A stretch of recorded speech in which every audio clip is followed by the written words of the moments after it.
Hey guys, welcome to the 90th C# tutorial that I'm making for the new Boston. And in this tutorial, I'm going to be showing you how to use the ListView Control.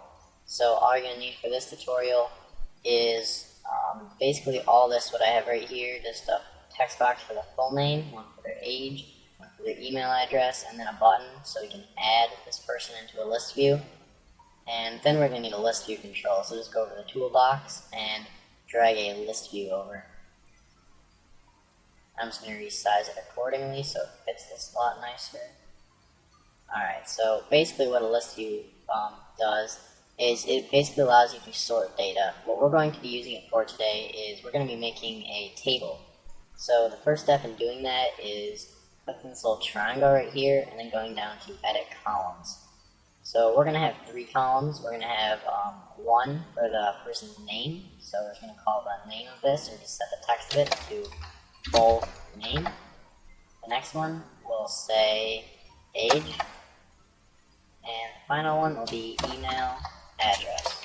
I'm just going to click OK, and right away you cannot see them, and that's because the view is on the large icon. We're going to want to change that to details, so we'll now be able to see a table. You can just resize these columns by clicking right here on the little divider and dragging. I'm going to make the full name about that. Age is probably good, and I'll just make the email address the rest of it. First thing that you're probably going to want to do is go down here and set grid lines to true so that you'll be able to see grid lines in your list view. I just think that makes it look a lot nicer. You can also set full row select to true, and if you don't have this on, when you select an item in the list view, it will only highlight the text in the first column and not the rest of them.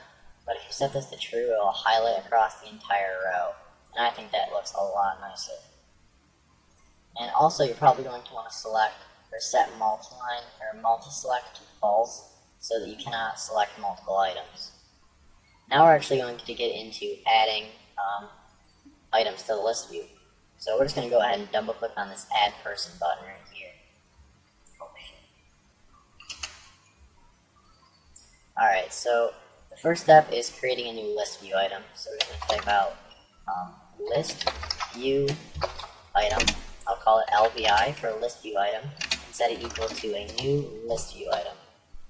And what we're going to pass through the constructor right here is basically what we want the text to be in this first column. And we're going to want that text to be whatever the full name that the user puts in this text box. So we'll do textbox1.text right here.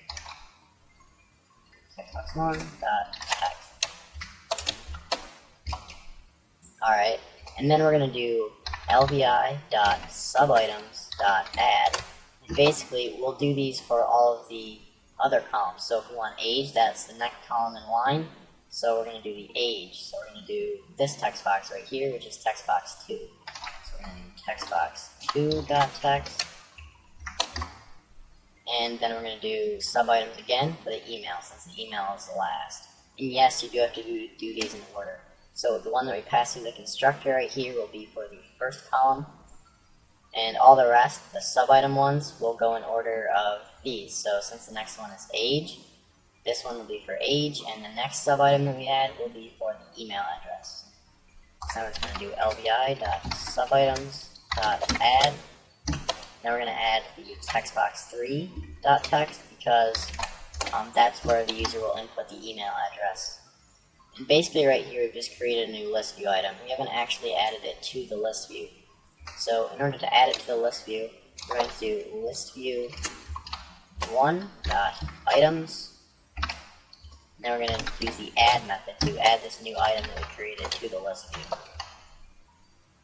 And also, once we're all done here, we're just going to set all these text boxes text equal to an empty string. So we're just going to do textbox1.text equals nothing, textbox2.text equals nothing, and textbox3.text equals nothing. Alright, so now when we debug here, when we type in a client's name, I'll just type in Adam, I'll just type in Smith, I guess, for the last name. The age, I'll just put my age, and the email address, I'll just do my email address. So now when we click add person, we should see it appear in here, and it should clear all these text boxes. Yep, jump down here, and it's now displayed in the table.